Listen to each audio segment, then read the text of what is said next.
अब जो ताजा है उसमें 2.89 करोड़ नाम कट गए और 12 करोड़ 55 लाख के लगभग बचे। 46.23 लाख ये मृत और शिफ्टेड जो अभी कह रहे थे 2.17 करोड़ शिफ्टेड है और डुप्लीकेट 25.47। किरण जी ये चार्ट देखिएगा, ये चार्ट है एक छोटा सा, एक क्योंकि आप भी जैसा भी और आगे भी बात करूंगा क्योंकि जोशी जी को भी दीर्घ अनुभव वाले, ये देखिएगा ये जो है कि लखनऊ में 30.05% जो अभी उत्कर्ष जी कर रहे थे, मैं सोचता आंकड़ों के बाद करूं, और ये गाजियाबाद 28.83% कटे। फिर बलरामपुर 25.98%, कानपुर 25.50, फिर मेरठ 24.66, प्रयागराज 24.64, गौतम बुद्ध नगर 23.98 और आगरा 23.25, शाहजहांपुर ये भी 21.76 और बरेली 20.99%। अरुण जी आप तो भिज्ञ हैं और मैं आगे जब बात करूंगा तो जोशी जी भी हैं और बाकी बेनय जी भी रखते हैं। क्या कहिएगा ये जो ये क्या क्या इसको कैसे हम इसको डिकोड करें, ये सारी चीजें हैं। संजीव जी, जो अभी उत्कर्ष भाई ने बताया डिकोड उसमें करिए कि अखिलेश ने पहले कह दिया कि 3 करोड़ कटेंगे, जी हाँ, फिर बाबा जी ने कहा कि 4 करोड़ कटेंगे। तो अब इन 3 और 4 के बीच में दोनों की बात को वैसा करना था तो 2.89 करोड़ वोट कटे हैं, वोटर्स के नाम काटे गए हैं। अब 2.17 करोड़ वो है जो शिफ्ट कर गए। भाई नीदरलैंड की आबादी से ज्यादा ये वोटर संख्या है जो माइग्रेट कर गए या शिफ्ट कर गए हैं। तो ये आखिरकार अगर यहां से शिफ्ट किए तो ये तो बताओ जुड़े कहाँ हैं, कहाँ गए हैं? इसकी जानकारी तो अभी तक आई नहीं और ना भी दी भी नहीं जाएगी, क्योंकि अगर 2 करोड़ 17 लाख वोट शिफ्ट हुए हैं तो संजीव जी पहली बात यह है कि ये इतनी बड़ी तादाद में वोट गए कहाँ? क्यों? क्योंकि आबादी कहाँ बढ़ रही है? आबादी लखनऊ में बढ़ रही है, वहां 30% वोट कट गया।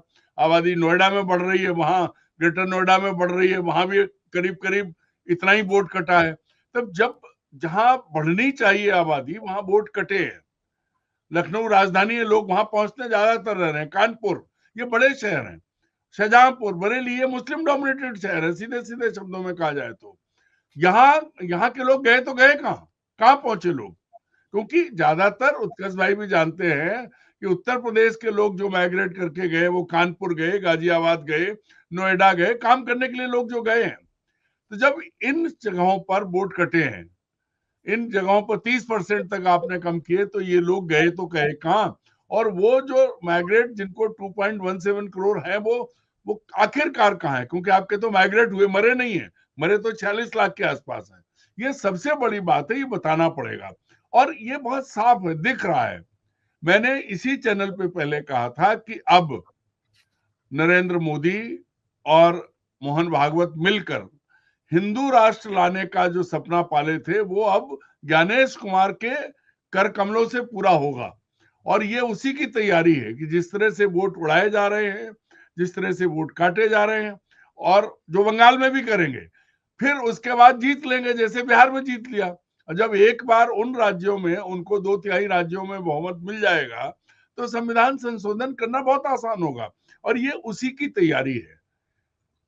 3 करोड़ वोट काट दिए जाने की बात थी और 2.89 मतलब कभी बस 3 करोड़ ही है। अखिलेश यादव जोशी तो है नहीं जो उन्होंने अपना आराम से आंकड़ा निकाल दिया, देख के अपना कैलकुलेट करके। बाबा जी और आगे गए थे। तो सबसे बड़ी चीज ये है कि जो कुछ हो रहा है, हम सब चिल्ला रहे हैं, हम सब बात कर रहे हैं, लेकिन ज्ञानेश कुमार जो उन्हें टास्क दिया गया है, जो एजेंडा उन्हें दिया गया है, वो पूरा कर रहे हैं और डंके की चोट पे कर रहे हैं। जो जिले आपने बताए, बरेली का डोमिनेशन क्या दंगा हुआ था वहां, लखनऊ, कानपुर, शाहजहांपुर, ये सब वो जगह मेरठ हैं। मेरठ मेरठ मेरठ सबसे बड़ा है और ग्रेटर नोएडा में भी बहुत बड़ी आबादी जो है अल्पसंख्यकों की। तो ये उन जगहों पर अब ये अभी हमें तो आपको पता नहीं लगेगा कि किसके कितने वोट कटे हैं। ये तो बाद के आंकड़ों में पता भी लगेगा जब वोटर लिस्ट पब्लिश हो जाएंगी, उसके बाद लोग आएंगे सामने। लेकिन पहले दांव में हर 5वां वोट कट गया है। हर और 500 यहाँ लखनऊ में 10 में से 3 वोट गायब हो गए, 7 रह गए। उत्कर्ष जी का होगा कि नहीं होगा ये भी देखना पड़ेगा कि इनका वोट रहने दिया कि नहीं रहने दिया। तो ये जो चीज है, मेरा भी मेरे गांव में वोट था, मुझे भी पता करना होगा कि मेरा वोट बचा कि नहीं बचा, क्योंकि एसआईआर में हम शामिल हुए थे और हमने सारी कार्रवाई करवाई थी। तो ये जो चीज है संजीव जी, संक्षेप में कहें तो निष्कर्ष ये है कि जो एजेंडा मोहन भागवत जी ने तय किया और जिसको पूरा मोदी जी कर रहे हैं, इस वजह से उनके हर नखरे सहे जा रहे हैं, उनकी मनमानी सिर्फ इसलिए सही जा रही है संघ द्वारा कि वो काम कर रहे हैं जो कोई नहीं कर पाया।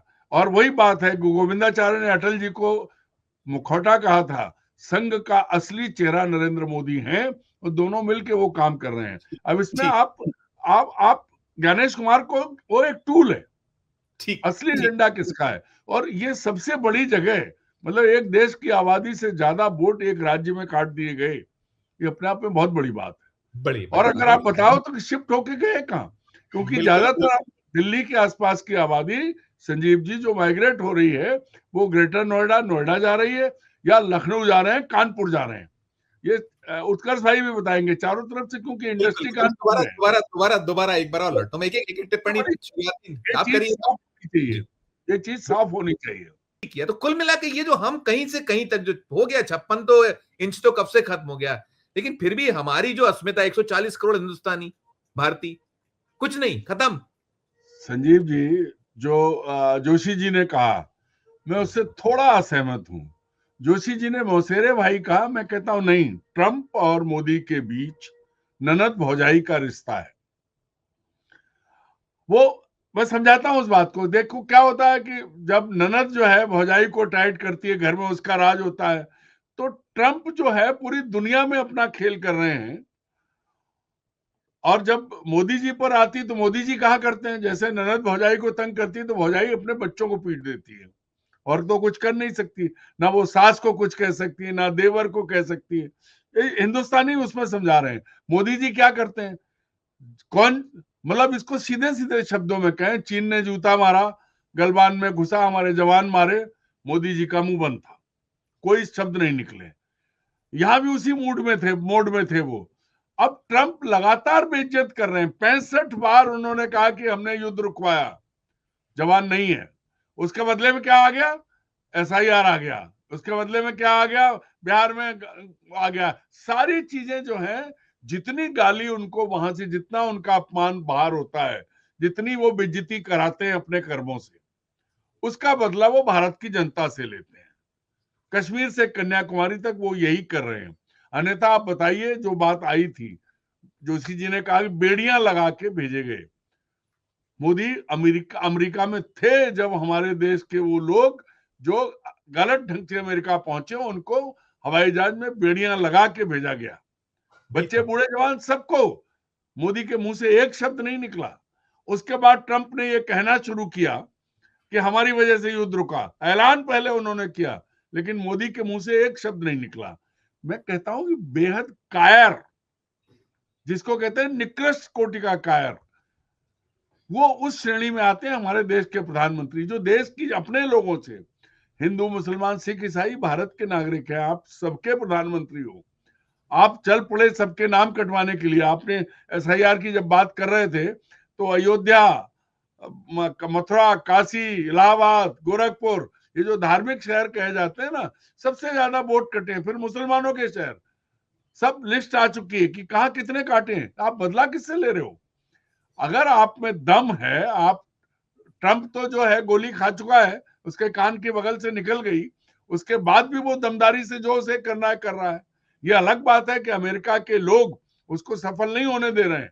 और उसका सबसे बड़ा नमूना जो है न्यूयॉर्क का युवा मेयर जोहरान ममदानी है। लेकिन यहाँ क्या है, यहाँ तो मानने को ही तैयार नहीं है। यहाँ सारी संस्थाएं, दुर्भाग्य ये है अमेरिका की संस्थाएं अभी खड़ी हैं, लोग वहां खड़े हैं, विपक्ष के लोग वहां खड़े हैं।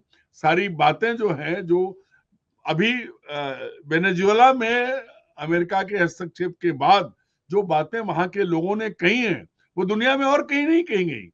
तो वहां के लोग सीधे खड़े हैं। लेकिन नरेंद्र मोदी क्या कर रहे हैं? नरेंद्र मोदी अपने देश के लोगों को, आपको यार पता है कि मणिपुर में फिर से विस्फोट शुरू हो गए हैं, लेकिन मोदी जी नहीं बोलेंगे। हर जगह हर तरफ ये छोटी छोटी चीजों पे तकलीफ है। इंदौर में 18 लोग मर चुके हैं अब तक, मोदी जी को नहीं समझ। तो भारत में लोग मरे कटे कुछ भी हो, उनका 56 इंच का सीना वैसा ही बना रहेगा, वो सब वही करते रहेंगे। दुनिया भर से लोग पिट के आ जाएं। चीन ने अरुणाचल प्रदेश की लड़की को रोक लिया, 18 घंटे परेशान किया, कोई डायलॉग नहीं। और अभी जिनको आपने दोस्त कहा, जिनके पैरों में आप जाके गिरे, उन्होंने आपको पल पल पे बेइज्जत किया है। आपको अपनी व्यक्तिगत तौर पर, चूंकि आपने कहा कि आप तो गुजराती हैं, आपकी नस नस में व्यापार है, आपके खून में व्यापार है, हो सकता है आप अपने व्यापारी मित्रों के लिए अपमान सह रहे हो। कुछ कुछ कुछ तो लेकिन है, कुछ तो बड़ा है, कुछ लेकिन तो है, वो आएगा। लेकिन मैं कहता हूं कि आप हमारे भी प्रधानमंत्री हैं, आप मेरे भी प्रधानमंत्री हैं, तो क्यों बेइज्जत हो रहे हो? आपका अपमान हमको अपना लगता है, तो आप सीधे खड़े हो जाओ, और अगर आपके बूते नहीं है तो 2 लाइन की चिट्ठी लिखो और हट जाओ। क्या जरूरी है कि आप दुनिया में जूते खाओ? वही है, वो शेर है ना, ये कोई वो जो है जनाजा नहीं है जिसपे आप उतर नहीं सकते, कुर्सी है, हट क्यों नहीं जाते? बिल्कुल बिल्कुल बिल्कुल, नहीं अरुण तो जी, अरुण जी, ये मैं बिल्कुल ये मैं जो एक जो आप कह रहे हैं, मैं बात ये कह रहा हूं कि पूरी दुनिया में शायद इस तरह की निकृष्टता, राजनीतिक निकृष्टता का उदाहरण नहीं मिलेगा। सवाल सवाल निकोलस सवाल ये अरुण जी, निकोलस मैं एक खत्म हो रहा है नहीं टाइम नहीं मेरे पास, आप पूरी नहीं समझ नहीं, पे। अरे आप निकोलस मादुरो को अरेस्ट करके ले जाया गया, कोर्ट में भी उसने कहा कि मैं एक राष्ट्रपति हूं और मुझे वो उठा कर लाए हैं, मेरा अपहरण किया गया है। लेकिन हमारे प्रधानमंत्री सार्वजनिक रूप से अपमान हो रहा है और एक शब्द नहीं बोल रहे हैं। और बिल्कुल यही बिल्कुल, नहीं, यही नहीं संजीव जी, सबसे ज्यादा अपमानजनक क्या है? आप याद करिए, संसद में पाकिस्तान के साथ युद्ध की जीत का जश्न मनाया था, और वो राजनाथ सिंह जो रक्षा मंत्री हैं, उन्होंने सम्मानित किया था, प्रधानमंत्री ने सम्मान लिया था। उसके बाद अमेरिका में उस चीज को क्या कहा गया, जो रिपोर्ट आई है, इसको इंसर्जेंसी एक्ट कहा गया था, आतंकी हमला भी नहीं माना गया, और कहा गया कि पाकिस्तान का पलड़ा भारी रहा। इसके बाद भी आप नहीं बोले। जहां ठीक, बोलना चाहिए जिन मुद्दों पर, वहाँ बोला, बस बस बस, लगातार लगातार ट्रंप दुनिया को परेशान कर रहा है और मोदी अपने लोगों को परेशान कर रहे हैं। वही तो ठीक ठीक वैसे ही है कि ननद का घर में राज होता है, वो कुछ भी करे, पर भौजाई अपने ही बच्चे को मार सकती है, वो और ठीक कुछ नहीं कर सकती है। पर तो कुछ नहीं कर इनके दोनों के बीच में वही रिश्ता है।